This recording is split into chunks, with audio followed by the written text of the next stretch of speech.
It's live.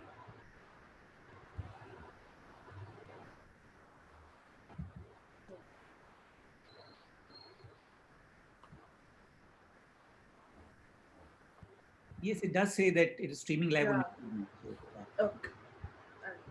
maybe we can just wait a bit and start. Yeah. And somebody will admit people in the waiting room, right? Yeah. I'm also seeing that, so I won't. Yeah. Hmm.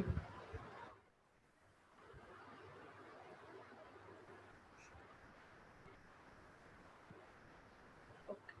Uh, Hello everyone. Welcome to day 4 of Peoples for Planet campaign.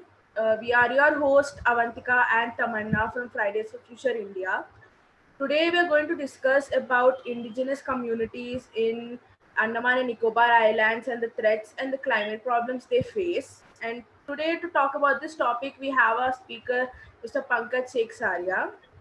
And for those who don't know what People's for Planet campaign is, it is started by Fridays for Future India to amplify the voices of indigenous communities, the first people, the Adivasis, who contribute in India's diverse culture and livelihood. Adivasi or indigenous communities have been part of natural ecosystems for centuries, building their culture and way of life around their relationship with forests they inhabit. At Fridays for Future India, we strongly believe in and are committed to achieving proactive climate action and sustainable development through citizen activism and strengthening policies. We look forward to a future where our forests, wildlife, communities depending on them return to a state of perfect harmony without destructive projects threatening their lives and livelihood, and where all learn to live with the nature and not above it. Now, let me introduce to our audience our guest speaker, Pankaj Seksaria.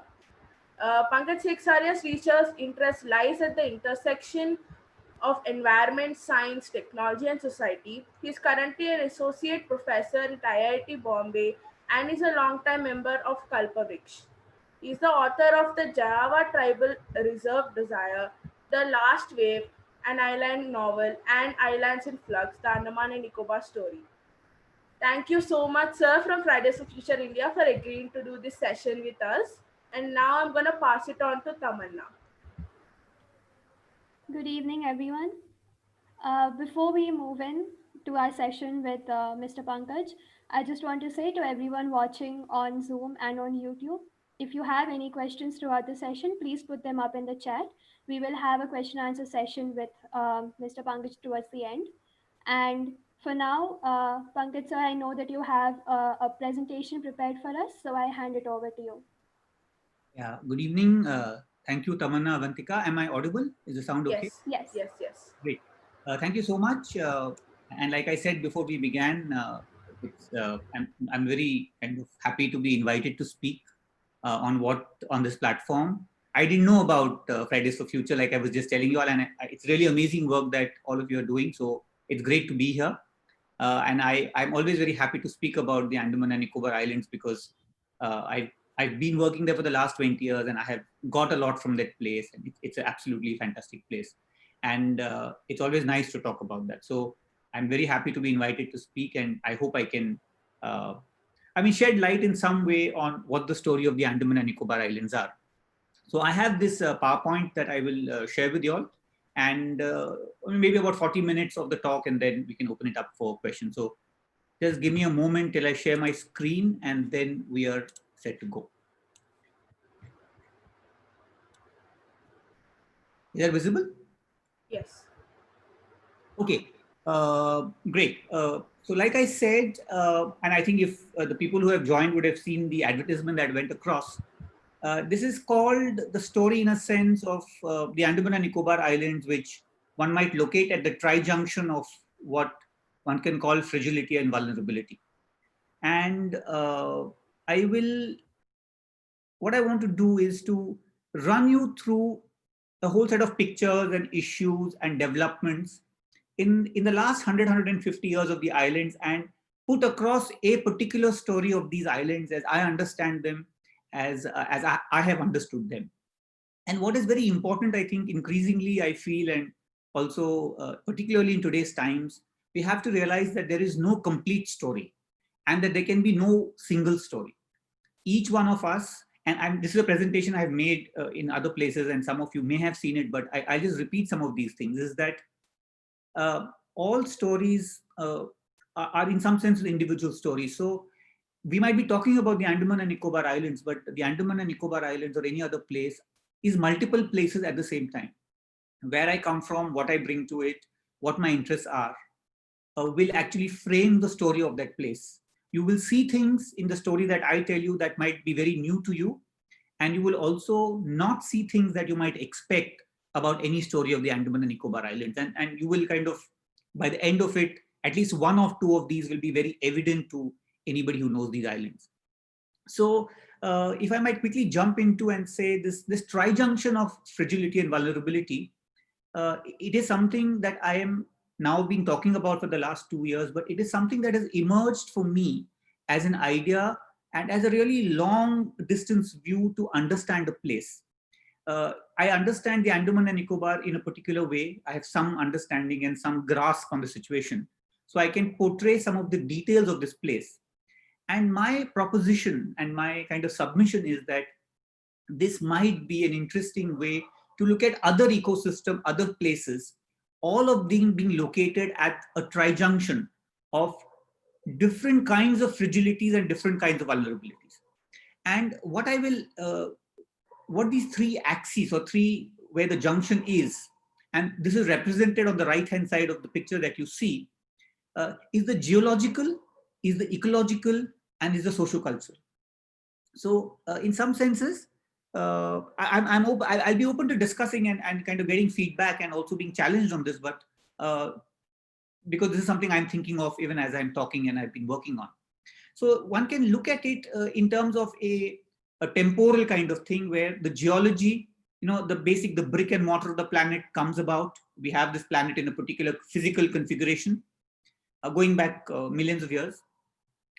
Based on that, in more recent times, life comes about and certain ecologies develop based on the factors that different parts of the planet are. So, Bombay where I'm sitting might be similar to an Andaman and Nicobar, but be very different from a Delhi or will be very different from the Himalayas.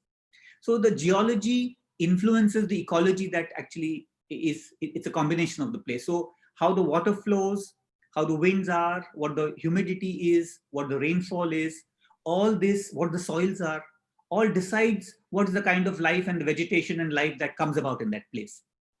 And based on this would be the third element, which is the socio-cultural. That is the third axis, and which is what we are all part of. And if we go back even say 2 generations to all our families, one would see that people lived in the areas that they kind of came from. My ancestors came from Rajasthan, and there was a particular kind of food they ate, there was a particular kind of house they made, there was a particular language they spoke. All of it was very deeply influenced, even created by the context that they came from, which was the ecological and the geological. So these are the 3 axes, which one can in one way say we are all part of. And this axis is what brings some amount of stability. So either we can talk about this as one laid on top of the other, or we can also talk of this as 3 legs of a tripod that brings the stability.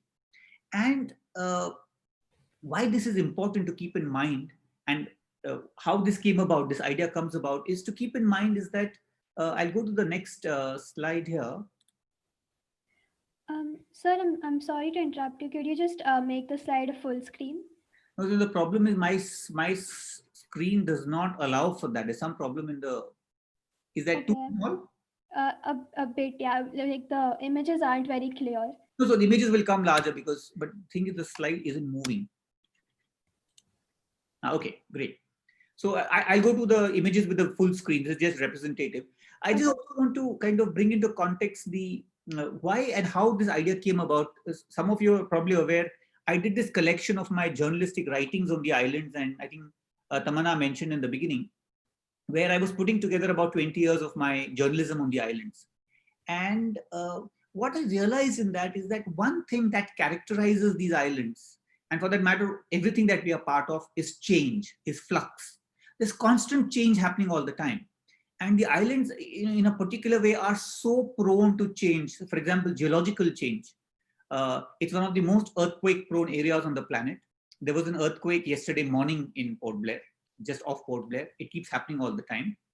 And this idea that a place is constantly in flux and constantly in change, there are two ways to look at this. One is to say that we have to be aware of the realities of this change if you want to make any developmental intervention, because not being aware of the reality is going to cause trouble.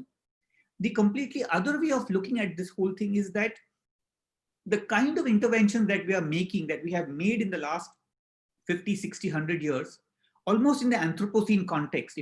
I was just doing a class yesterday with my students on the Anthropocene, and the kind of phenomenal technological and other changes that we have brought about on the planet is also disturbing this balance. So we are actually bringing about more change than the system can perhaps deal with. And that is the crisis that we are kind of already facing if it's not something that's just around the corner. And I think climate change is a classical example of that kind of situation. So quickly, Avantika, is this kind of better as an image? It's bigger, it looks better? It's not very clear actually. Is that so? Yeah. Is it a size problem? Yeah, it's actually size problem. Is it manageable, or can I try with a PDF? Yeah, maybe it can happen. Yeah. Will it interrupt the flow of the? Is it okay? Can we try? Yes, please. Yeah, sure. Can you see this? No. Yeah, I'll try that.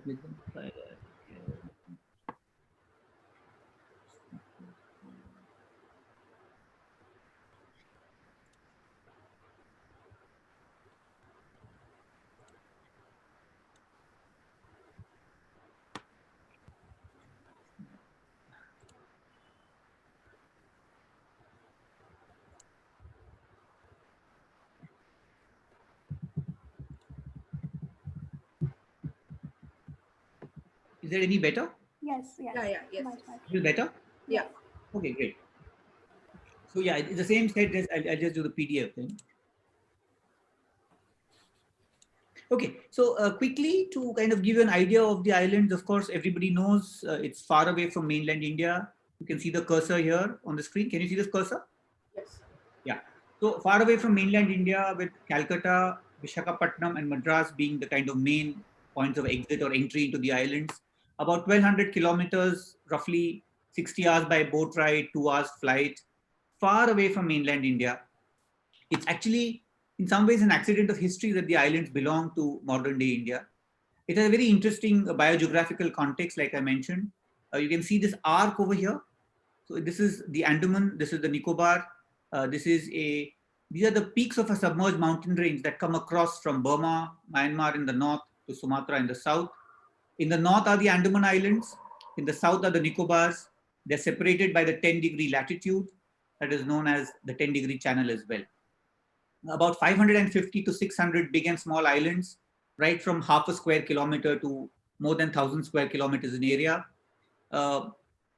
Most of the islands are not inhabited. Only about 30 or 35 islands have people living on them.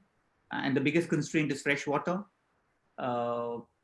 And they're divided kind of disproportionately between the Andaman and the Nicobar. And we'll come to some of those aspects. You can see this little star at the bottom, this Sumatra. Is that star visible? This is a very, very important marker, certainly for me, but also for the islands in the modern context. This is the epicenter of the earthquake of December 2004 that caused that gigantic tsunami of South and Southeast Asia. That was perhaps the largest, the biggest, most powerful earthquake of living memory, and certainly the most destructive tsunami we have seen in a very, very long time. It originated in the Andaman and Nicobar waters almost as it were. It's a very important thing to keep in mind, which we are forgetting very, very rapidly. So quickly, just a kind of relief map in that sense. Total area is about 8,000 plus square kilometers. Like I said, divided unequally between the Andaman and the Nicobar. Even the population distribution is very different. And the islands don't have a very large population. It's only about 5 lakh people. That's 500,000 people, which is much smaller. It's a small locality in any of India's big cities. And the very nice thing in the islands even today is that large areas are under forest. A lot of it is forest on paper, but in spite of that, a substantial amount of area is under forest. A very interesting little thing, for example, you can see this, the southernmost general store of India. This is a 2002 picture. This is technically the most, or was the most, Kirana ka Dukan, which was the southernmost in India. This is about 7 degrees north latitude in the island of Great Nicobar, run interestingly by a Sardarji family, a Sikh family, which has a very interesting history of how the Sikhs reached Nicobar, which is almost, in the neighborhood of Sumatra. So very interesting, many interesting stories can be told. So I just thought that at least somebody has a very good sense of geography to know exactly where they are located, even if it's a small general stores. And this unfortunately got washed out in the tsunami of 2004, but I just thought it was a very interesting memory that I always carry about that place. I will first quickly run through with some of this kind of absolutely fantastic ecological wealth that this place has. And I'm not a biologist by any means of the definition, so I will just give you some sense of what the place is, and there might be people who have joined us here who can give us a better idea. But this is what the islands are also very well known for, the kind of rich biological diversity, which, like we discussed earlier, has an implication also on the people that live there. This is an excellent idea. You can see in this picture a cross section of a tropical rainforest, not very far from Port Blair. You can see the rich lushness of that forest. And it's a nice cross section because you can see at low tide, you can see the mangroves, you can see the kind of exposed coast. Just beyond the mangroves, you can see the littoral forest, the pandanus or the screw pine.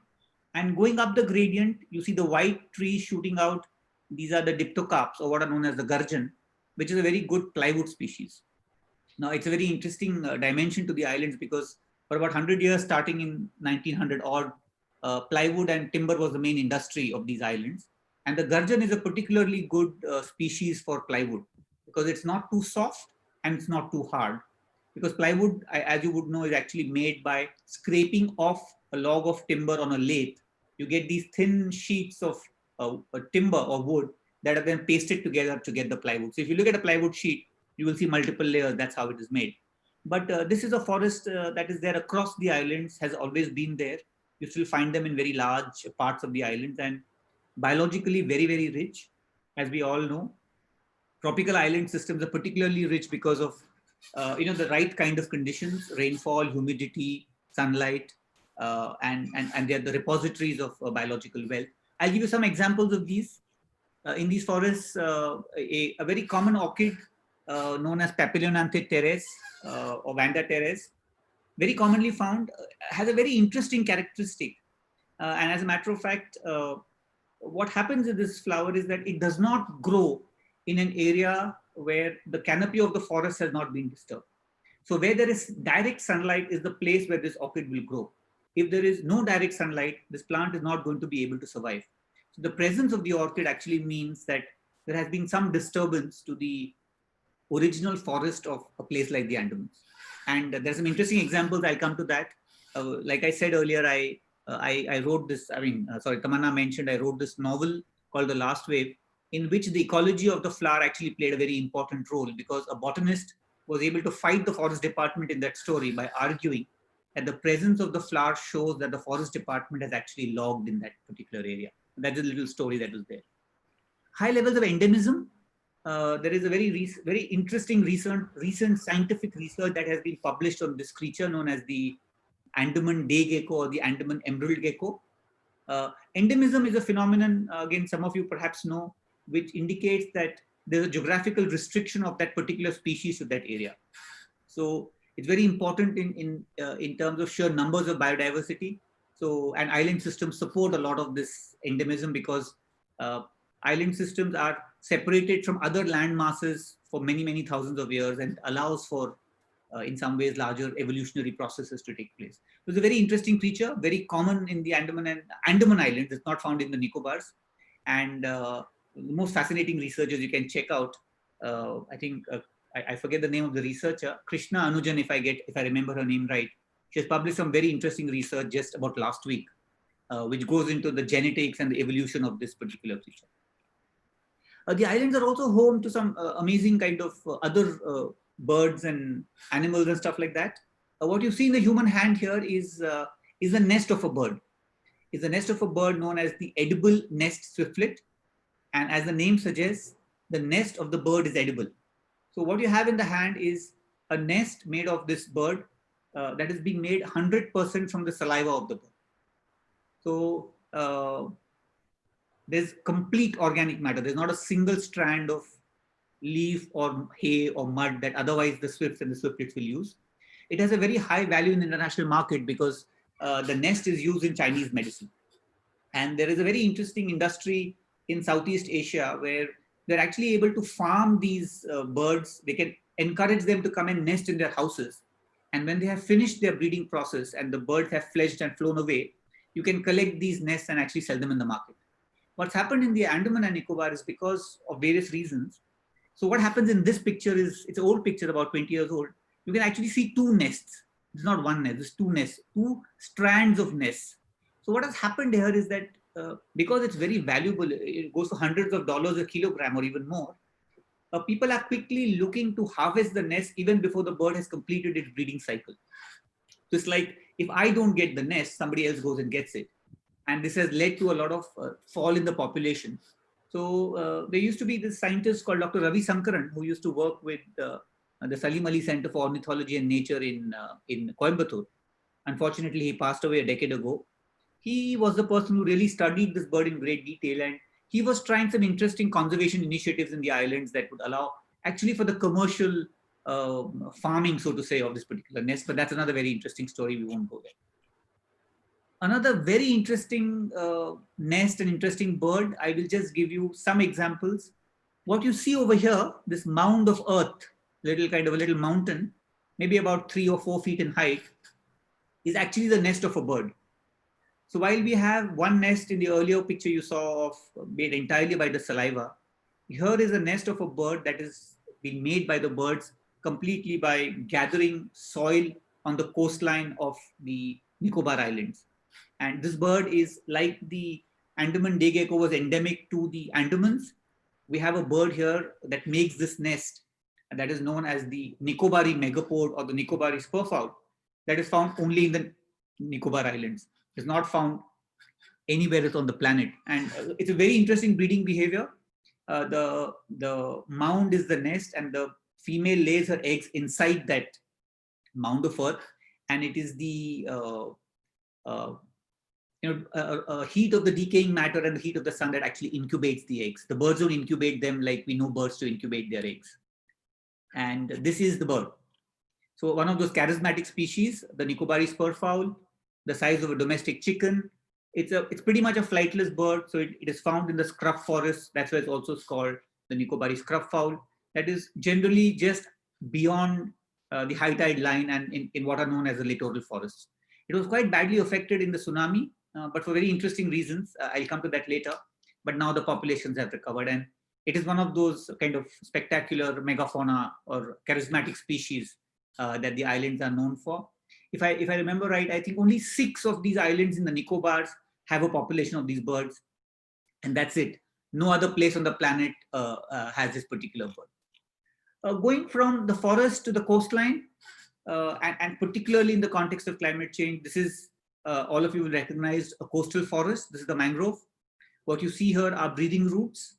The Andaman and Nicobar Islands, because they have 550 odd islands, they have a very deep coastline, very indented coastline, very rich mangroves. Mangroves play a very critical role at multiple levels. They are the first barrier and protection of land from the sea. They create the right kind of environments for different diversity to live.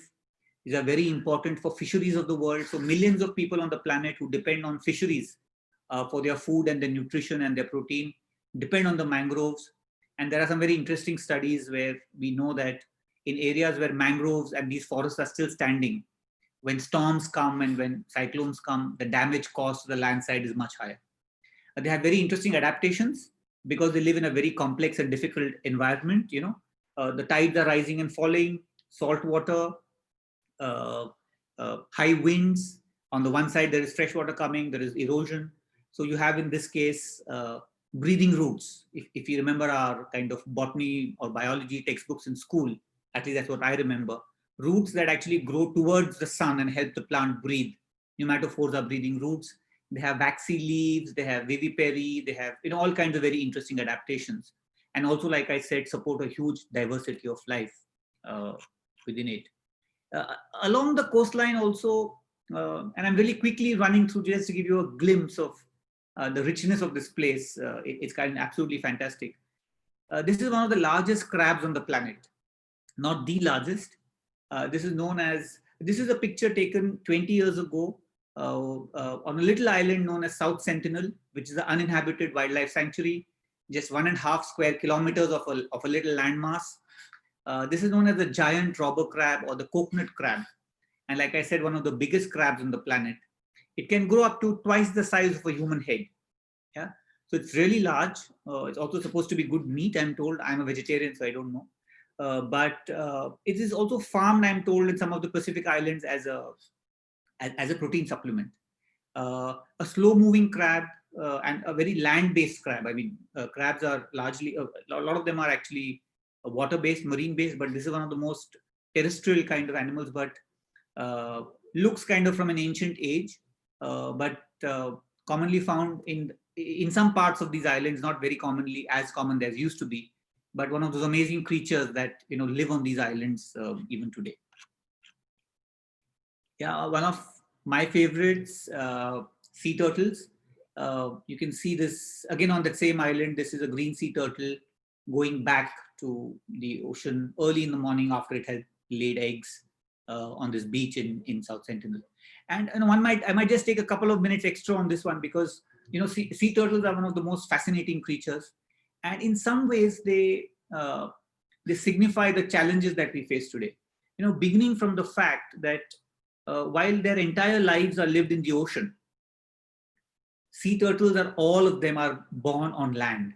They are born on those thin strips of land that we call beaches, which actually, if you zoom out onto a map of the world, you can't even see the beaches on the map of the world.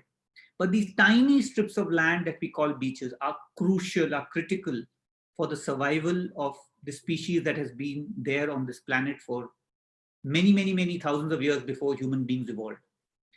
And if you look at the pressures that the coastline faces today, whether it is infrastructure development, whether it is road development, whether it is tourism, whether of course it is the problems of climate change, we realize how vulnerable these creatures are because, the male turtle once is born, goes back to the sea, never comes back to land.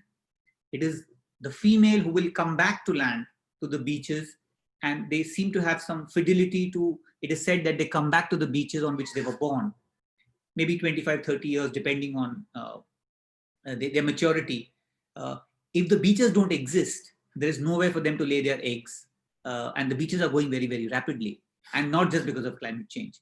So, it's very interesting to keep that in mind. And some other very interesting things about turtles is that they come onto the coast, they lay their eggs, and then they go back to the ocean, and that's it.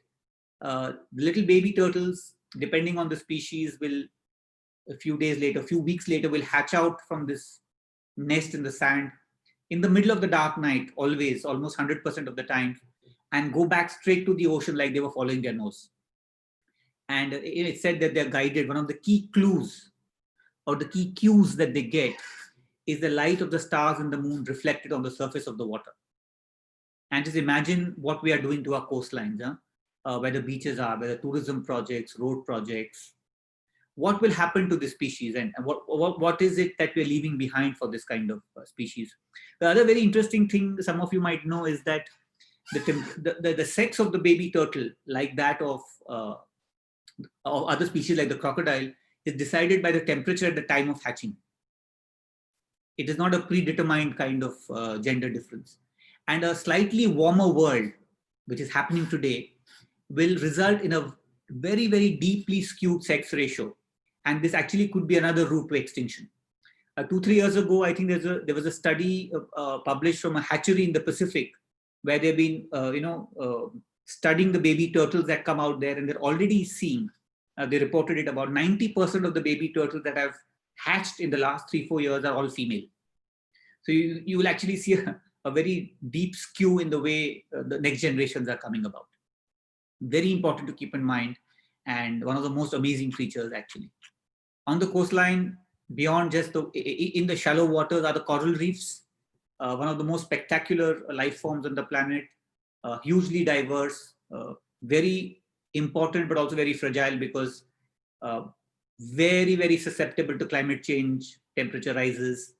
We keep hearing of coral bleaching, also very important for fisheries, etc., etc. So we have this island system that is so complex, but has all of this kind of packed together. We have this rich forest of very, very diverse biodiversity on land, a very rich coastline, and a marine well that is, paddles anywhere to anyone in the world.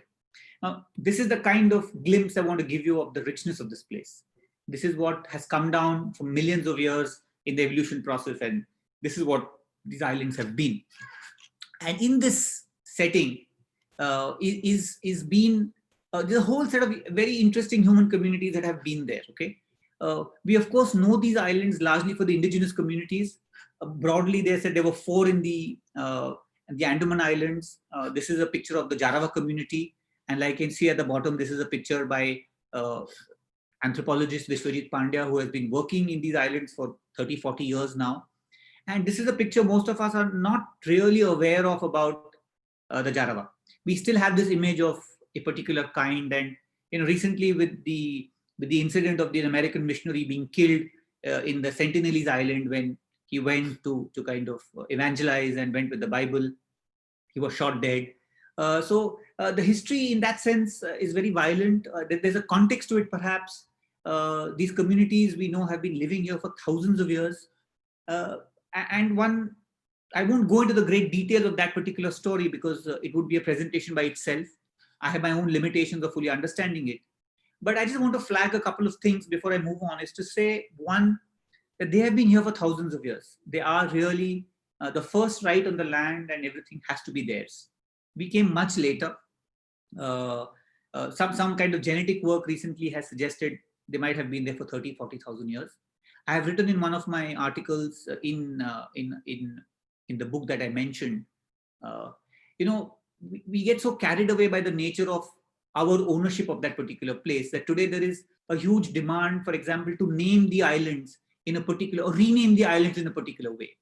Certainly the British came and named them as Havelock and Ross Island and Port Blair. These are all British names, which is all, one is able to understand why it was done. But the point is that if you have to change the names, should we not go back to the names that were given to these places by the original inhabitants? Yeah, all the places, every nook and corner has been named by the different communities that have been living there. And even if you want to change the name, I'm sure we have better things to do, but even if you wanted to do that, is it not right to, rather than just make it ceremonial and call them that for the sake of it, the minimum we can do is, even if we demand, we kind of go back and say that we should name them by what they were called earlier, because that knowledge kind of exists. It's not that it doesn't exist. So there are many dimensions. I mean, there's very interesting work of what knowledge these people might have of the forests. And they certainly will, because they've been living there for so many thousands of years. What knowledge they have of the oceans. How do they navigate the seas? So they have a complete worldview and a complete system out there in the Andaman and in the Nicobars that, for the simple reason that they have been there for so many thousand years, has evolved in a particular kind of way. And to cut a very long story really short, is to say that the present is not great and the future does not seem to be very good. So if you look at history, so what I was saying was that, the British came a couple of 100 years ago and then set up colony, and then cellular jail happened and all that. And then we had the India becoming independent and the islands becoming part of the country of India. But this is a very small history. The 70 years or 200 years is a very small history. The real history of these islands was to be told. The real human history was to be told, because that would go into thousands of years, and we don't know that story. So I think we have to have some kind of respect and humility there that will acknowledge that. And like I said, the story doesn't seem very, very promising going into the future. Maybe these communities will adapt and they will kind of deal with the challenges and the pressures of the modern times as they break out of their circle of isolation of the forest and start to come out. It's a very complex story, but I won't go into that because there's another interesting and complex story that I want to go into. And please do read up. I'm happy to share some stuff is there. There are other people we can invite perhaps to even talk about this. I'll just say a couple of things before I move on. This is a map, a GIS map that we published in a report by UNESCO and the Jarawa dossier that Tamanna mentioned in the beginning.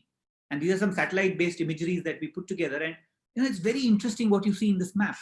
What you see in the map here is you can see this kind of area which is dark green and with the hatched lines. This is what is known as the Jarawa Tribal Reserve. Yeah, this is 1,000 square kilometers of an area protected by law in the name of the Jarawa tribals and for the Jarawa tribals. And this is the best of the last remaining original forest in these islands. Everything else is gone. The entire protected area network, which we say for wildlife, does not have the kind of richness, contiguity, and diversity that the Jarawa Tribal Reserve has. And it's a very interesting, counter narrative in history because this was created in 1957 under a special regulation that was put together for the islands in the interest of the indigenous people over there. I'm quite amazed that we even have something like this, that somebody that long back thought about that. But because of that, we have these forests. And in some senses, and ironically, the forests remain very well, not because of us, it is in spite of us. Because of the feared hostility of the Jarawas for a very long time, which has now kind of gone and changing, people were scared to go into those forests. And that's why they remain. And the big concern now is, and there are demands at very senior levels, including former chief secretaries of the islands, to say that these islands now, or this Jarawa reserve, need not be protected because the Jarawas are a population of 400, 500 people. And the claim is that why do 500 people need 1,000 square kilometers of forest? We can put this forest to a lot more productive use. The timber is valuable, the land is valuable. Now, that is the only equation we are seeing that land with, not realizing that the lives of these people depend critically on this landmass, on these forests. They are still hunting, gathering in those areas. And even if that was not to be considered, the biological richness, the historical context of the ecology of the place is very, very important. That's why this area is important. And I mentioned that flower to you, that orchid. You are not likely to see it in the Jarawa Tribal Reserve because the forests here are undisturbed.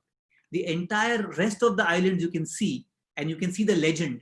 You have agriculture, you have moist deciduous forests. This entire right-hand side of the map used to be a similar kind of forest, but that entire map has changed. This is what has happened in the last 70 years since Indian independence, or even before that, as a matter of fact. But the Jarawa Tribal Reserve is a repository of very, very important ecological and historical an archive, as it were. It is the right of the people that live there. It is fundamental for their survival. And it's also an account of what that place was. And that's why it's very important. Here we have a situation where in some senses, tribal rights and biological diversity, the interests go hand in hand. That complexity and that conflict is not there, unlike we see what we have in other parts of the country. Let me now jump to really the third part. And I think we are a little behind time, but I will try and wrap up in about 10, 15 minutes. I hope that is okay, Tamanna, Avantika. This really is a very, very interesting dimension. So we all know the islands, for the ecology and for the for also the tribal people. We also know them for 2004, like I mentioned. Now, we know 2004 for the tsunami. But what we generally don't know, and it's relatively unknown, is actually more than the tsunami, or equally important, was the earthquake that caused the tsunami. I mentioned in my first slide that little star at the bottom was the epicenter of the earthquake. And if I have the numbers right, it was 9.3 on the Richter scale, which is an incredibly powerful earthquake. It's many, many times even nuclear explosions, the amount of energy that is released. Now, what happened in that island system then? Of course, the earthquake caused the tsunami to happen, which is why a lot of destruction happened. But perhaps more interesting and damaging, and if you look at my hand here if you look at the Andamans in the north, if you look at the Nicobars in the south, with Port Blair roughly in the middle as a pivot, like a child seesaw in a playground, one side goes up and one side comes down. The Andaman and Nicobar Islands tilted that morning with the Nicobars going under, and the Andamans coming up permanently. The Nicobar Islands, part of Great Nicobar on the extreme southern tip, is said to have submerged that morning by about 15 feet. And the Andamans came up, parts of the Andamans came up by about 4 to 5 feet that morning. This is a phenomenal shift that takes place. So if you look at this, where I'm moving the cursor, you see 0.1 meters to 0.2 meters.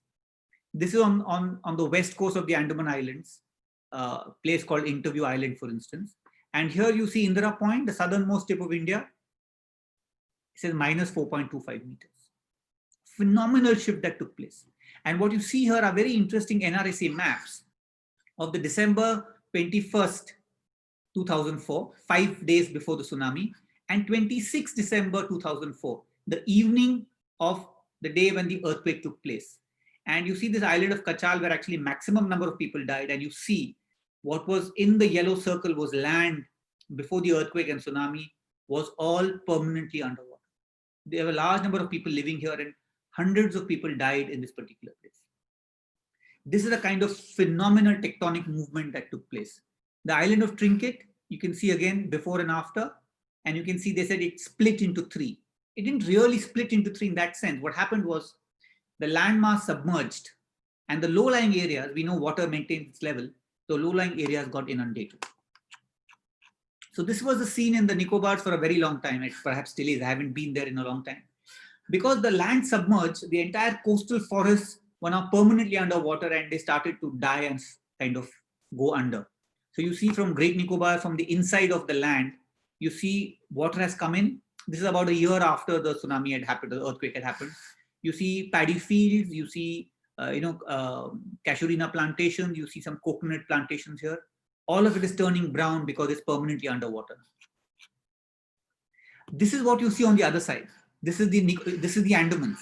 This is in a place called Interview Island, where we saw about 5 feet of uplift. Okay, you can see the old island at the background. I was on a survey with a team of researchers of the Andaman Nicobar Environment Team, and I put together these 11 pictures, you can see, that were taken off the horizon at about 120 degrees of view. And you can see an entire coral reef system that is permanently underwater, or should be permanently underwater, is now permanently above water. And this rock coral is about roughly 5 feet in height, and what was, like I said, permanently underwater is now permanently above. And it's very interesting. On the one side you lose land, but on the other side you gain land.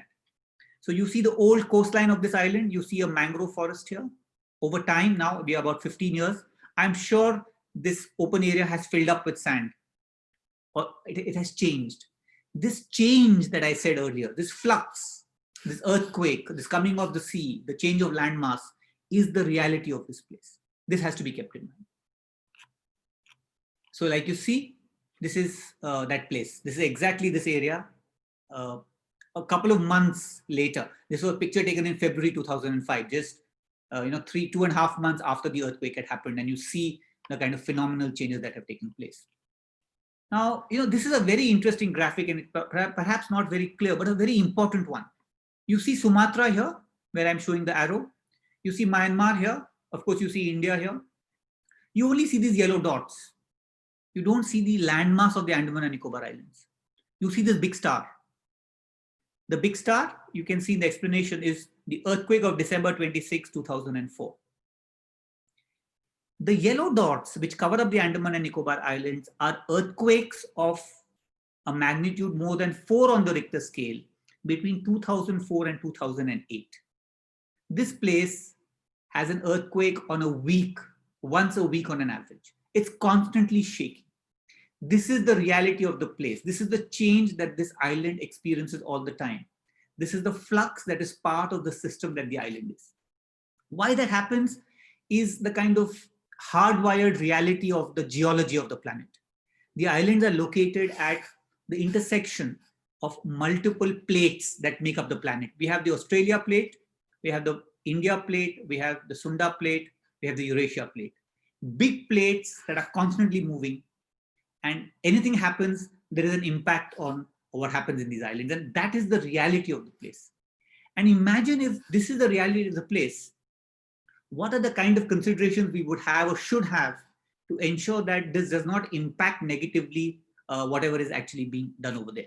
And why this happens, again, I just move on, is that because the Andaman and Nicobar Islands are a part of the Ring of Fire, which is this ring going around the Pacific, which is actually where all the major earthquakes, major volcanoes, major tsunamis have originated. So this is a reality that we cannot deny. I mean, this is what the islands are, which similarly, like I said in the beginning, will be different realities for the Western Ghats, for the river systems, for the Himalayas, which are also very tectonically active, for the dry lands of Telangana or the deserts of Rajasthan. There are unique characteristics to the geology, to the ecology, and to the socio-cultural dimension. Why is it that pastoral communities around the world have sustained themselves in dry areas? Or why is it that in dry areas we have pastoral communities? Because agriculture is difficult to do there. That's why they keep moving. That's why they are moving. They move with the changing patterns of with the monsoons, with how the water is available. So when those systems are destroyed, the earth systems are not going to change so easily. They will remain. If we lose those practices, if we destroy those systems of survival and practice, going back is going to be very, very difficult. And you can imagine this is a slide from August 2 years ago. Ring of Fire is hit with 70 earthquakes in 48 hours. Why I'm just pointing this out is because unless we recognize this reality of the geological flux, of the geological vulnerability, of the ecological sensitivity of the place, and the fact that this place is inhabited by indigenous communities that have been there for thousands of years, but now there are a number of other communities who have come who will become vulnerable if we do not account for these realities of the place. And the sad part is, and I'm coming to the last section of my presentation, is that we are not accounting for those realities. We have not accounted for it historically, and shockingly, surprisingly, and very sadly, we're not doing that today. I will go into two quick dimensions. When I started to work in the islands 20, 25 years ago as a much younger, much more hot-headed person, I came across this report, one of 2 or 3 reports of the 1950s and 60s that laid out a plan for the development of these islands. Yeah, and one can go into the details of this, but I want to point out to 2 things to you, which shows a certain mindset about how we look at places and how that is problematic. It's a little report, about 100 pages. It kind of set out a development plan. It had a chapter called colonization.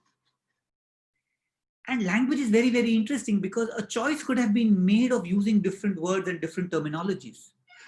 But the question for me, and it was then and remains, that a country, this is a 1965 report, a country that was a colony of the British till about 20 years ago, when it becomes free, within 20 years starts to talk the language of colonization.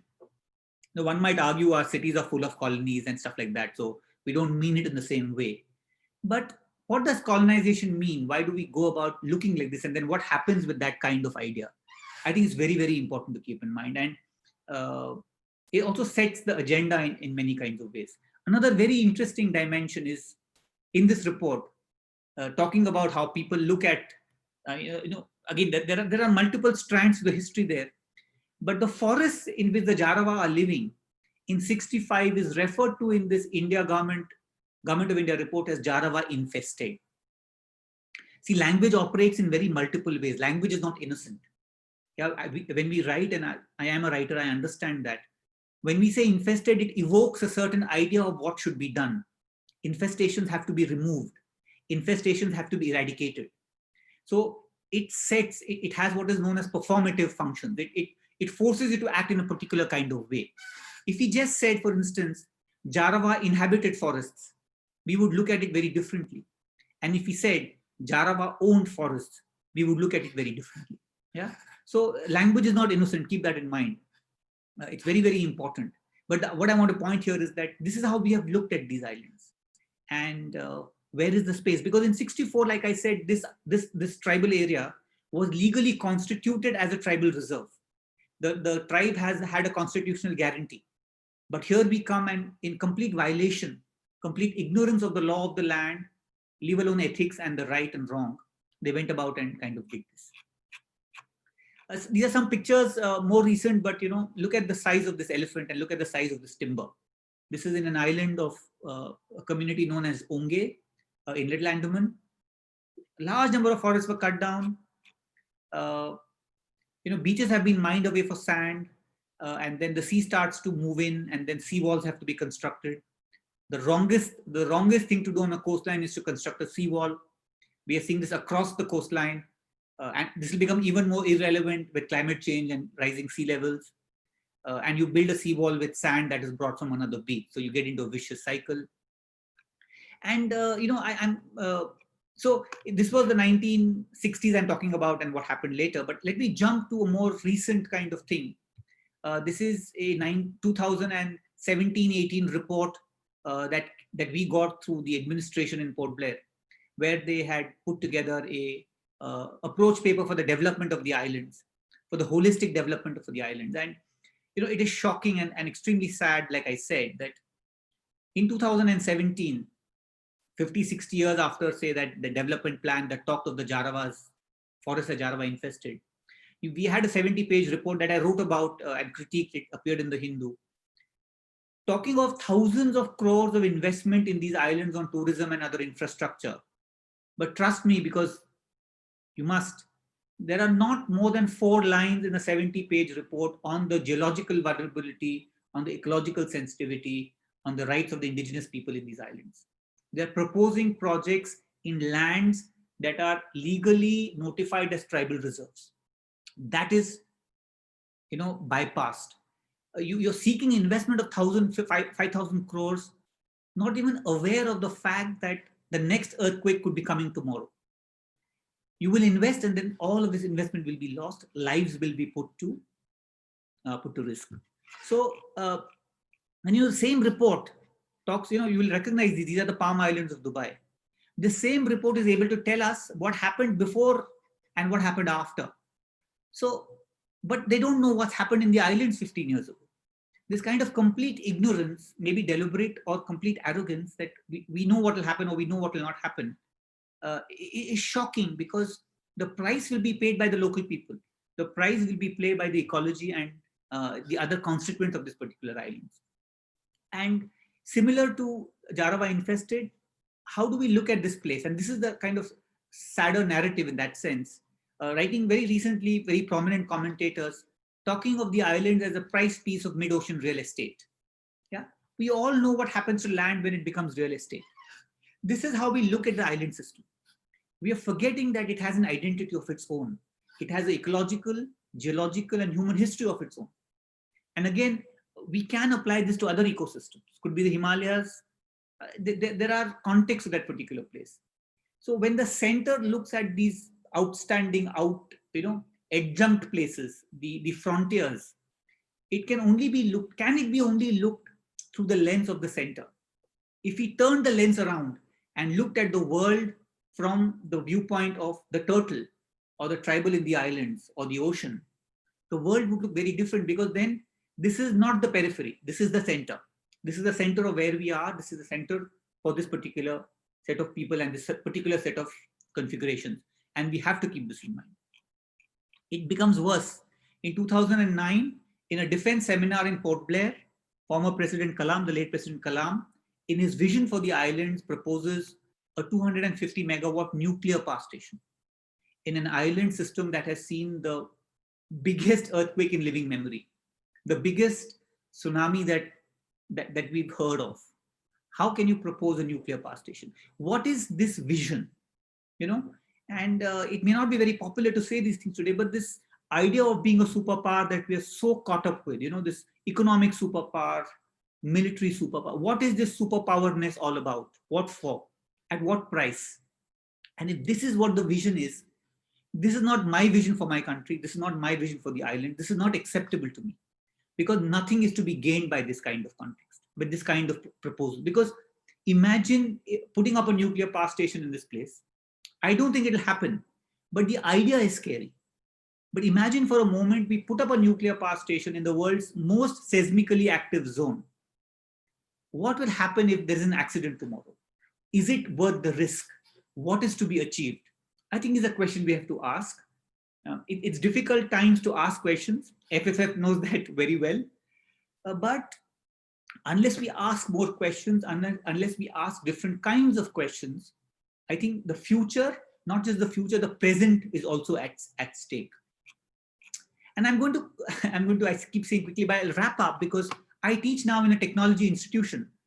And I think technology plays a very important role. And there's a very interesting formulation that philosophers and sociologists and scholars of technology have put forward, which I think offers hope for us to look at it. And I'll give you two examples. Both of them, in a sense, are American.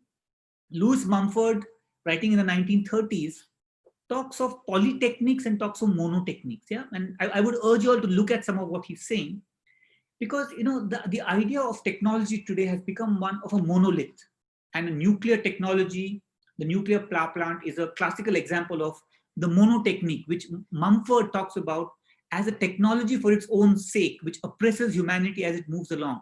It is based on scientific intelligence. It is quantified production. It is directed towards economic expansion and military superiority. He gives the example of the automobile, as a matter of fact. But a technology, which is also very masculine, Ashish spoke about the feminine and the masculine as well last time around. So it is about a unitary idea. It's about lack of diversity. It's not accounting for the multiple diversities and the multiplicities of the planet and life and the ways that we can live. Whereas the polytechnique seeks to engage with a more complex framework, more ambiguity. And a very similar, I would say, a very beautiful formulation comes by another very recent contemporary scholar called Sheila Jasanoff. She talks of the technologies of hubris. It is meant to keep the wheels of science and industry turning. It is what is under control. It is based on cost-benefit analysis, where we think we know, where we think we understand, where we think we can manage and control, when we know that everything is uncertain. So like she says, technologies of hubris ignore uncertainty and ambiguity.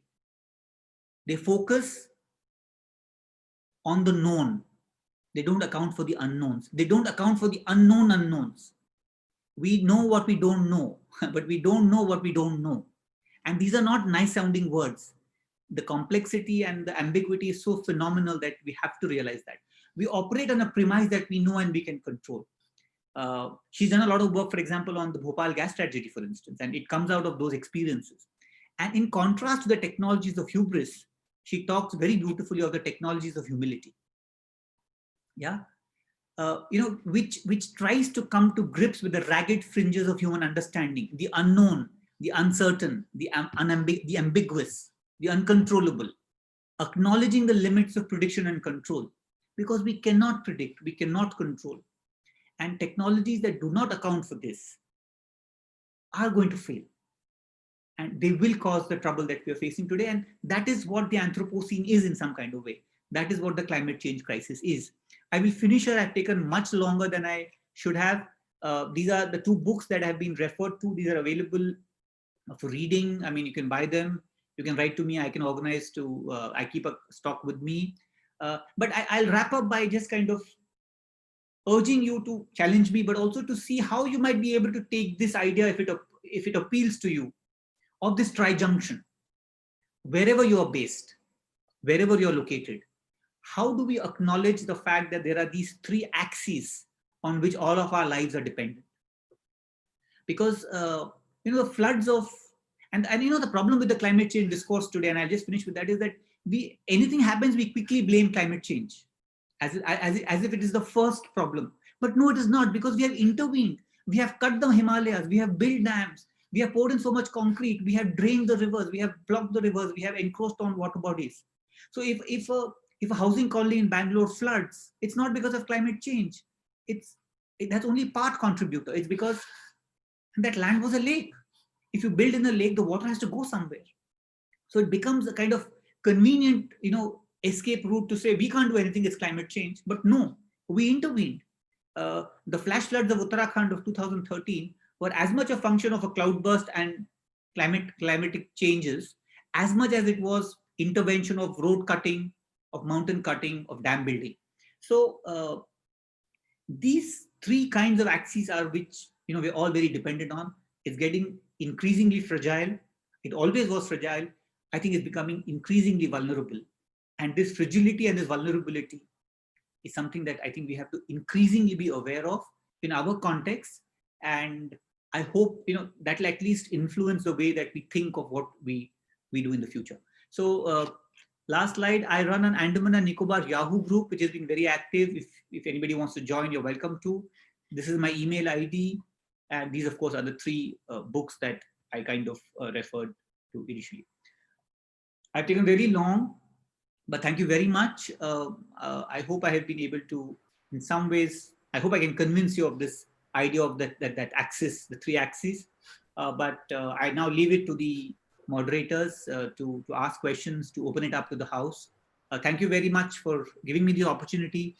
Thank you very much for listening for this 1 hour that I've been talking, I think, too fast and too loudly. Thank you very much. Thank you so much, sir, for this. Stop sharing the screen. Yeah, Okay. stop. There you are. Yeah. Thank you so much, sir. I think I echo the sentiments of everyone watching that this was a very eye-opening talk. I mean, even with just pictures, it was so hard-hitting for all of us. And just another reminder, if you have any questions, please put them up in the chat boxes, YouTube or Zoom. We will ask them. And just to start it off, Avantika conducted like a lot of research about Andaman and Nicobar before this session. And from the document, I mean, I think a lot of the things that you spoke about did not even come up. Like these are things that aren't available to the public. So thank you so much. And one question I want to ask is, what inspired you to pick the Andaman and Nicobar Islands as your main place of research instead of focusing on the mainland, the country? So it's complete chance. There's this serendipity. Yeah, we often fall in love. Serendipity plays a role in falling in love. So I think in some ways it was. I got interested, in my late school years, early college years in the environment kind of thing. A very 2 or 3. Just to quickly give a context, was one big influencing factor when I was young in college was the Narmada Bachao movement was at its peak. And it was a huge inspiration because what was happening then. And many people think that, the Narmada Bachao movement has failed. But, it inspired an entire generation of people to see things differently. And it had actually achieved a lot in what it did. I was deeply influenced then. I was also in college then when there was a very interesting movement that happened. I grew up in Pune, something called the Western Ghats March and the Western Ghats movement. And as a class 11 student, I had a chance of actually joining that march for about 10 days in the Western Ghats. And that was an eye-opening moment for me. So I got interested in the environment. I had a friend and a kind of a mentor who used to be at IIT Bombay, ironically, where I teach now. He used to come home, and he was a relative of our neighbors in Pune. He was a keen bird watcher. He introduced us to bird watching. And then I got interested, and then I was doing my engineering. And after I finished my engineering, I taking a drop year has become very fashionable now. I kind of flunked my last year of engineering, and I had nothing to do for a year. I was a very bad engineering student, and I got this opportunity because I had nothing to do. This friend in Port Blair said, "If you're not doing anything, why don't you just come over?" And I just went, and I was kind of hooked. It was fascinating. I was at that age when I was exploring, and I had this possibility of traveling, and it was something that was complete chance. I got involved after that with Kalpavriksha. I came back. I passed my engineering. I became an engineer, thankfully. And then I went for a master's in mass communication in Delhi. I studied at Jamia Millia Islamia. And in Delhi, where Kalpavriksha was then operating, Kalpavriksha was already working in the islands. I actually got in touch with Ashish, and there was another colleague, Sunita, and others. There was Pratibha Pandey, who unfortunately passed away a few years ago. They had already been working, and I was very inspired to start working, and I started working with them. We did some interventions. I went back for a research project, then we went to court. So then one thing led to the other, but really it's just complete chance. And I'm extremely grateful that I kind of flunked that last year of engineering, because otherwise I would have been doing something else today. We have a few questions in the Zoom chat. So, Shilpa Kara has asked, how do you think we can make the tribals there aware of the consequences of development activities that are being planned, considering the fact that they have been too secluded from the regular? Why would you want to do that? I mean, and I'm not sure what the, so the question for me increasingly is what should we be doing, not what should they be doing. And I guess it's not a very convincing kind of a response, but I think we have enough questions to answer ourselves than to. Yeah, I'm a little stumped because I don't have the answers to some of these questions, and I'm not looking at that. I'm looking to see how can we kind of widen our own understanding of what we are doing ourselves to our systems and to the island. So Shilpa, really, I'm sorry, I don't have an answer to that question because I mean, I don't know. If any of the moderators might want to kind of help me say that, and I can also see Zubair there smiling away in that little window there, and I wonder what he's thinking. But okay, I think that the question is we're asking too many questions of what others can do, and what do we want to do? What should we do? What are the systems that we have created? Yeah, I'm just going to stop that rather than say that a third or fourth time over and over again. Maybe I'll have a better answer, Shilpa. I'll come back. Another question we have is, when did the AAJVS come into the picture and what is their exact role? That's too specific a question today. I mean, you can read up about the AAJVS. I don't know exactly when they came into the picture. It is the Andaman Adim Janjati Vikas Samiti. That is a body that is, like the name suggests, the Andaman Tribal Welfare Society that is tasked with the idea of welfare for the islands. There have been some critiques of the work that they do. There have been individuals who have worked very productively in that particular space. But that's the small story in a sense. And, also I must say that my interest has become this larger concern. And their story is kind of can be known very easily. You can study it and find it from other sources. So maybe we can discuss something slightly larger. I'm hoping we can ask some larger questions of also what we are doing. Yeah. A question from Raka Banerjee. Yeah. What has been the nature of ecological change in islands like Neil, which allegedly never had an indigenous population due to the settlement of communities from the mainland? And conversely, what has been their engagement with the local ecology? So, I mean, I don't know. It's a very specific question. So I may not be the best person to be able to explain that. I am not sure how many studies have been done. I'm also not sure about whether the indigenous peoples were there on Neil and Havelock. I think they may have been there. So, these are also very interesting areas of research. Even to understand, I mean, the unfortunate part, and sometimes it's also unfair, is that the history of the people other than the indigenous people gets completely neglected. And that is not that's not the purpose, because the people who came there, the Bengali settlers in the 50s, 60s, 70s, a huge number of Tamils came in. Much before that, pre-independence, a whole set of very interesting communities came in. They came in from Burma. They came in from the Malabar. And it's a very interesting place. Sometimes even I'm at fault because I've not studied them or I don't know enough. I don't end up talking about that. But why I'm saying all that is because even these communities will lose out if this larger picture is not going to be accounted for. That's my concern. What they have done in the place, how they have adjusted, I think are very important stories to be told and to be understood, because they've been there for 100 years. They've been there for about 60, 70 years. We do end up sometimes blaming them for the destruction that's happened. But, when they were brought in by the state, by the government of India, in the 60s, when that plan that I spoke to you about, the proposals made by the government of India was this forest, going 100 feet into the sky, can be clear felled and we will have agriculture and plantations and all that over there. Okay. And you have to keep in mind that this is the 60s. Biodiversity was not perhaps even a word in the English language. This was a Nehruvian era of development. So these kind of unfortunate people suffering from partition and displacement were given lands in this place, were given a hope that they can make new lives. They were the displaced people who had come from the other side of what was then East Pakistan, at least the Bengali settlers.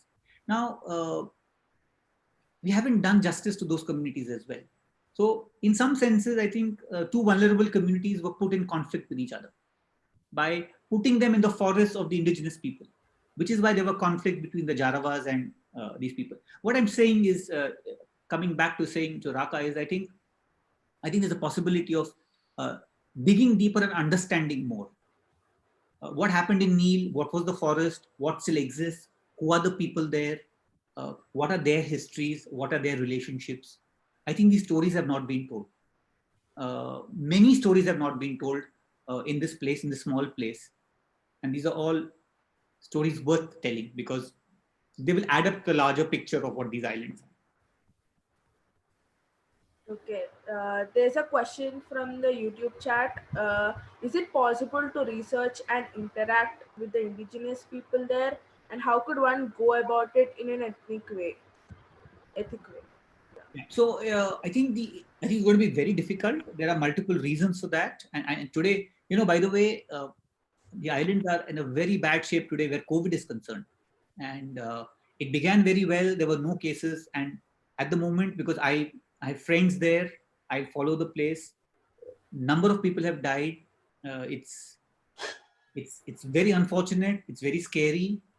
I forget the numbers, but hundreds of people. There'll be hundreds of cases. And there's concern what happens if this is transmitted, say, to some of the indigenous communities. So the point is that it's very difficult. Why would one want to engage with the indigenous communities and all that is a different question. We won't go there. One can. There's no reason why you should not. I mean, I will not sit in judgment and say one should not. But it's very difficult because of access is. I'm talking more in terms of administrative things. Access is not easy. You have to go through the administration, and it's very unlikely that the administration is going to give permission unless you are an agency of the state or you work with the anthropological survey. These are the people who normally have access. And I think the larger question would also be of are there other ways to understand and engage with these people and not just physically by kind of being with them and allowing them the basic rights and access that they should have. Okay. And there's another question. Do you think this migration and colonial settlement after the independence impacted on the slow degradation of the local ecological setting and the sustainable socio-ecological interconnections? I'm sorry, you'll have to repeat that. I just got a little distracted and I'll tell you why I got distracted. Yeah, sorry, just say that again. Okay.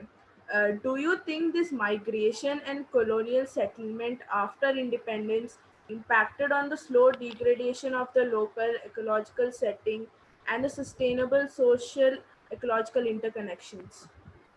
I think it did. And, rather, and having said all that I say, I think we should not get into a blame game. And I think we have to see, I think this sense of respect and humility and is what we have to operate with.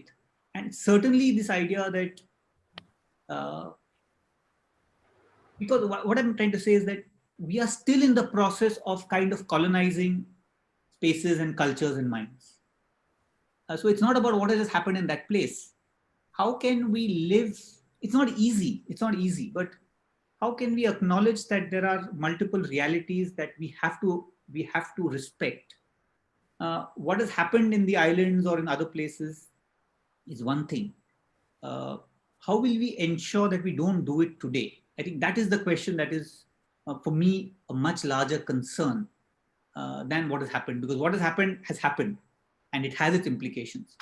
Uh, and there is an implication. I mean, see, in the 1850s, there's some count of the great Andamanese tribal community in the islands. The British, there are records. They say about 5,000 people. That's roughly what people agree with. Then there's a series of infections, disease that virtually wiped out that community. That community came down to numbers below 100 about 30, 40 years ago. Yeah. So entire vibrant community with a deep understanding of that place, with uh, with languages that are unique, with the history that goes back thousands of years, has been brought to the brink. That's because of this intervention that happened. And why I got distracted when you were speaking was because Zubair just messaged me that 3 of those great Andamanese have now contracted COVID. Okay. So it might just be the last stand of these people because we don't know what's going to happen.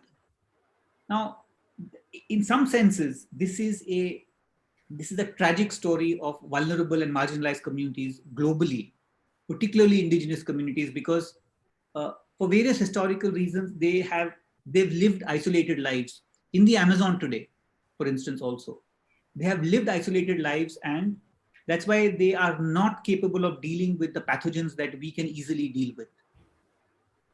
Diseases can become epidemics, which are just very common for us. And if COVID starts to get into these communities, it may not be deliberate. Of course, it's not deliberate. And it's very difficult to blame anybody, but we have to realize that this is a larger trajectory, and is it really the last call now? And that's really concerning, because the challenge is, the question is for us. We think of us as a great country, as a great society, I think, which we are. But how do we deal with the vulnerable and the marginalized? And how can we give them the space? I think is very, very important. I had a small question. Yep. So, you pointed out very rightly that the words that you use is very important, the way that you frame your sentences when you're talking about people or even things. And we getting news that the government is trying to promote ecotourism in the islands. They're building like approximately 9,000 crores worth of buildings and villas and everything. So to you, how eco really is ecotourism? When you use that word, what do you think it means? Yeah, it's a difficult question to answer. I'll tell you why. Because I have been a tourist myself. I mean, I have gone to the place. We all travel. This is one of the kind of uh, interesting possibilities of the modern world. If I hadn't had the chance to travel there, we wouldn't be talking about the Andamans. So, uh, but what has happened, I think, is uh, ecotourism has become a bandwagon, and it is misused and abused by all kinds of people without following some of what might be considered the basic principles of ecological sensitivity, cultural sensitivity, and things like that. Because I think travel can be a great teacher if people who go with sensitivity, and people like us, including activists and researchers, the state, the industry, uses that as an opportunity of educating people about that place. And I think it's hugely possible in a place like the islands. But what happens is that when it gets promoted as an industry, then some of I think the dynamics are very, very different. And keep this in mind that in the islands, tourism has been promoted as the most important livelihood possibility in the modern world, which is in the common times, in the present times. But look at the vulnerability of tourism as an industry. Not one tourist can go to the Andamans today. So if you build a system where thousands of people's livelihoods are dependent on that industry, which actually may not also be true, because there is very little evidence to suggest that the local economy and local people really benefit. They certainly don't benefit to the extent that it is claimed. But just look at something that is not in your hands. When the tsunami happened in 2004, tourism industry just collapsed for 1 year. Today, nobody can go to the island. So if you have an entire system built on a particular paradigm of economic development, everybody's going to suffer. So that has to be kept in mind. And the fact is that the opportunities are so much there. I have seen, and this remains for me a abiding memory. Many years ago, in Baratang, which is this island, this young girl, probably from central India, at 2 o'clock in the afternoon in Port Blair, the hot, steaming sun, on a boat, wearing this nylon salwar kameez, a thick golden chain around her neck, heels that were 4 inches high, sitting in a boat and trying to jump off onto the jetty, tripping and falling, not in the water, fortunately, but sweating away and miserable.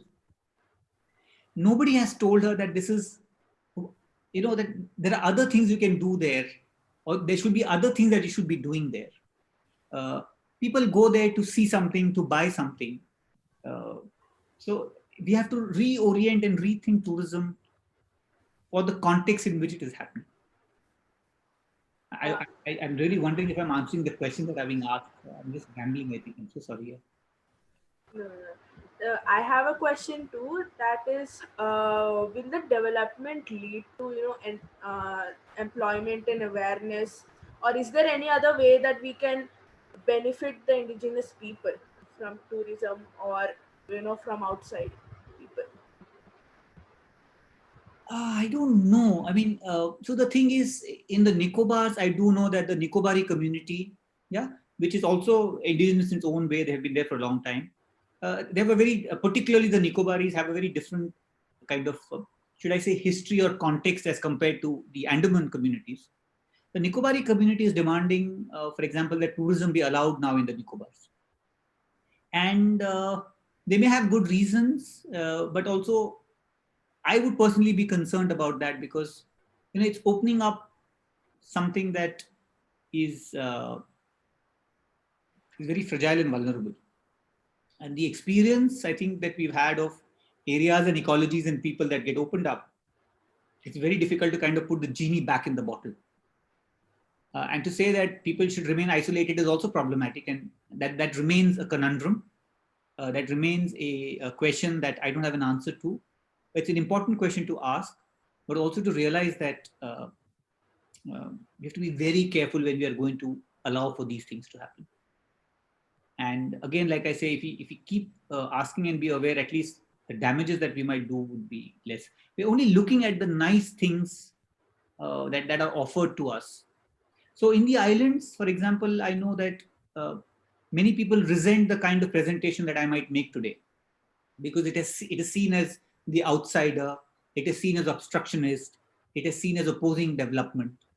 Because in some senses, I think local people also have not had the voice, and I'm not talking of the indigenous communities, even the settlers have not had the voice that I think they should have.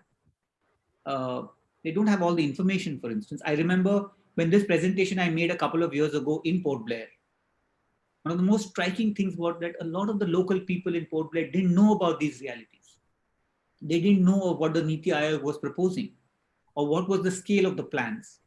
They were not aware of the geological realities of the place. So, and the idea that is sold to us all the time is the latest talk is we will make the Andaman and Nicobar a Hong Kong, or it'll be a Singapore, or it'll be a Dubai. And we are only seeing the, what seems to be very attractive over there. But is it all that is there to the place?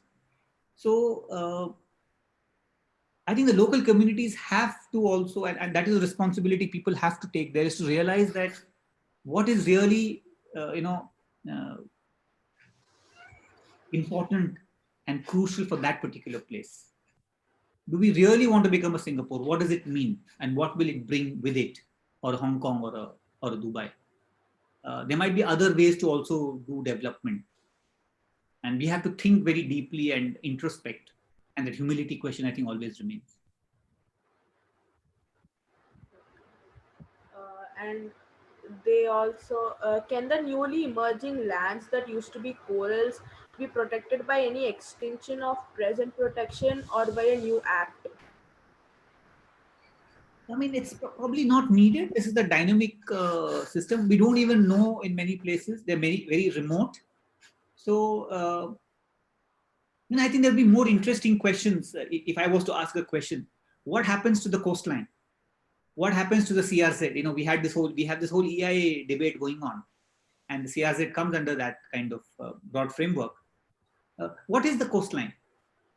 Coastline changes. What is the high tide? We have new high tide lines in these islands.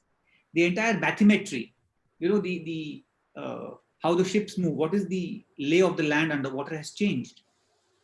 So I'm so fascinating actually from a scientific point of view, from a knowledge point of view. Whether it will be protected by law, it depends on what is happening there, and presumably it can be protected. There's no reason why it cannot be. In some senses, the advantage for the islands is that many of them still remain remote. They haven't been accessed in the way that other places have been. So, and that remains the protection in one kind of way for these islands and for people and for the ecologies there. And many people are asking, and even the same question for me: how did the tribes in Andaman and Nicobar actually originate from? I think that's a very interesting question, and I don't think there's a clear answer yet. Actually, I'm not aware. There are many theories, and I think an anthropologist might be better placed to answer that question. But it's absolutely fascinating how they got there. Are there any books or websites or resources we can check out? I haven't made the effort actually at finding out, because I in a sense have been so caught up with the present and my concerns with the present, and we have to go back and look at what of this. But I will look up, and maybe I can send some links to FFF, and maybe you all can then pass it on to others. Yeah. But I'm sure nowadays, with the kind of material available on Google and on the net, I'm sure you'll be able to find something that's interesting by itself.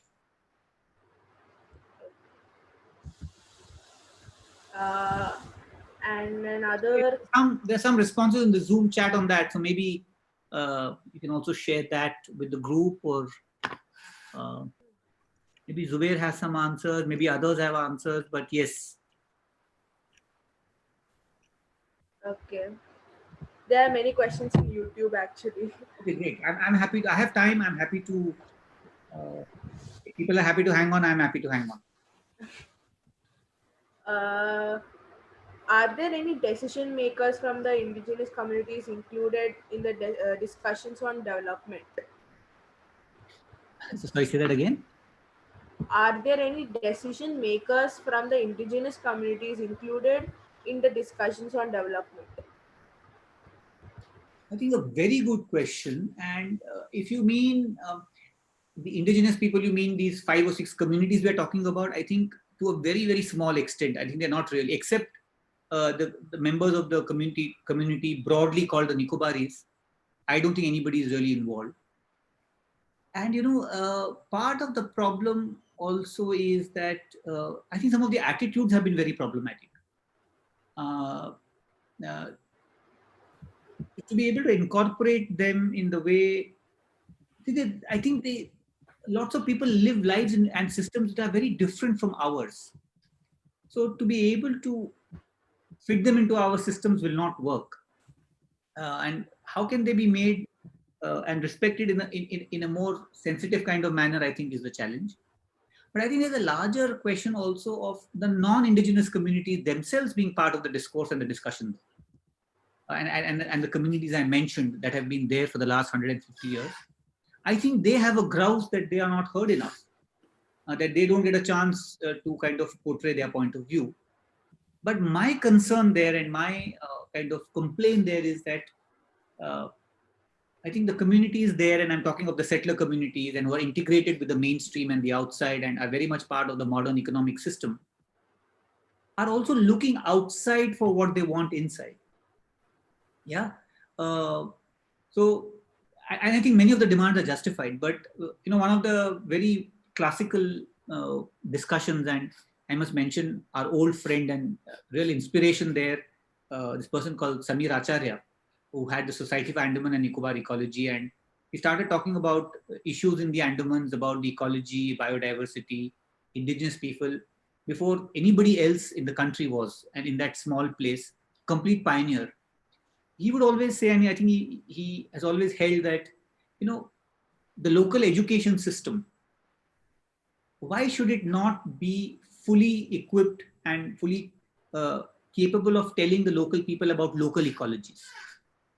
The turtle, the dolphin, the whale, the coastline, the forests. Our education system is so skewed. We're still looking so far away. And unless local people take charge and demand some of these things, demand that they be made party to this whole decision making, but also not to become something else. Unless that happens, why shouldn't swimming be a part of the curriculum there? That's what a lot of people have asked. You live in an island system. Why can't we have a good shipping system in the islands? Islands that are spread far away, you cannot have a road-based transportation system. The local people have to demand, have to hold the system accountable and have a better shipping system, because shipping is going to be the lifeline. Shipping is going to be a lot less demanding on the ecological resources of the place. But there's a lot of demand for roads in that place by the local people. So it is caught up into a particular kind of political economy, which they should be able to lead. I mean, they have the potential of offering us a different paradigm. So the answer to the question is yes, they are not enough involved, but also that how can they take charge in a different kind of way, and how can we make it possible along with them to ask questions different and answer and provide solutions differently. Another question is, will you be able to give us any insight into what the people of the tribes think about development, ecotourism, people migrating from the mainland? I think fascinating. I think how can we hear and get to hear these people speak, get to hear their stories, and I think that is a very important thing that needs to be done, needs to be facilitated across ecologies, geographies, and landscapes. People and today's technologies, I think, do allow for that, and we have to make that effort in different ways of documenting, facilitating, broadcasting different points of view. We have failed. I mean, the extent that it should have been done has not happened. But I think this is one of the key challenges that we should all be taking up. Because unless we tell different stories, and thank you very much for this question, because unless we tell different stories and unless we tell stories differently, we will be caught up in the stories and the narratives that we are hearing about. The story of the Andamans will always end up being the story of cellular jail, which is an important story, but it cannot be the only story of the Andaman Islands. There is a lot more. There's a lot more that is equally important, if not more important. And we don't know. I mean, we don't know how these indigenous people. I don't know how these indigenous people look at the world. And I'm sure there are very different ways of looking at the world. There's a lot to learn. It could be very fascinating. It could be very useful. How to make it happen, I think, is a challenge before all of us.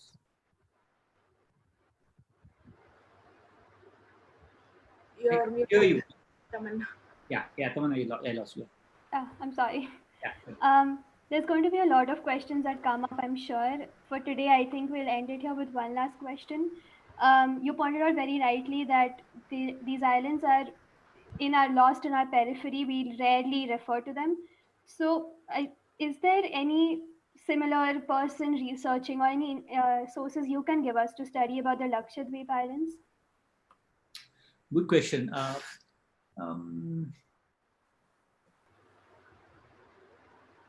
There is, I will, the name is not coming to my mind, but I know a few people who are working in Lakshadweep, and actually local people. Lakshadweep, I think it's a very interesting, very different kind of island system, ecologically, even from a human culture point of view, because they are not, they are these atolls, which are coral islands, flat islands with very big lagoons. The Andaman Islands, if you remember, I said they are the peaks of a submerged mountain range. So the gradients are very sharp. It's a completely different system. It would be quite fantastic to kind of also get the Lakshadweep story. And some interesting work is happening there. both from researchers on the mainland and by local people. And the name is completely slipping my mind, but I will get back to you on that. I think that's a damn good idea. Okay, so I think we're going to end the session.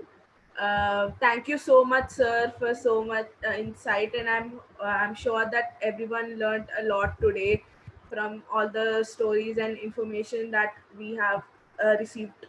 And I just wanted to say that the Adivasis and the indigenous communities, they're facing lots of threats because of their livelihoods and cultures from different ways. Even their rights are being threatened and taken away. And we have seen the history. Historically, many have joined hands and they have fought against it. And either their voices are silent or left unheard, and that is what we're trying to tell here through this campaign, that we want to amplify those voices, and so that everyone can live with the nature. That's what I would like to say. And another thing is, thank you so much to everyone who have joined today. I hope all most of your questions are answered, and stay tuned for more sessions are going to be coming. And to know more about Andaman and Nicobar Islands and their biodiversity, you can read Pankaj Siksaya's books, and they're available on Amazon too, and you can follow his work. And yeah, if you have any doubts or questions, you can contact us through our email, fridaysforfuture.india@gmail.com, and our Instagram handle is Fridays for Future India. Facebook handle is Fridays for Future India, and our Twitter handle is FFF India. And thank you everyone for joining today. Maybe Thank you so much. Thank you, FFF yeah. and FFF India, and thanks for everybody who's joined. And also, I'll take the liberty of a special thanks to my friend from Port Blair, Zubair. He might be one person also we should listen to at some point. We should invite him because he has great insights about these islands, very important insights. All the best to all of you, and great work all of you guys are doing, and we'll be in touch. Thank you so much.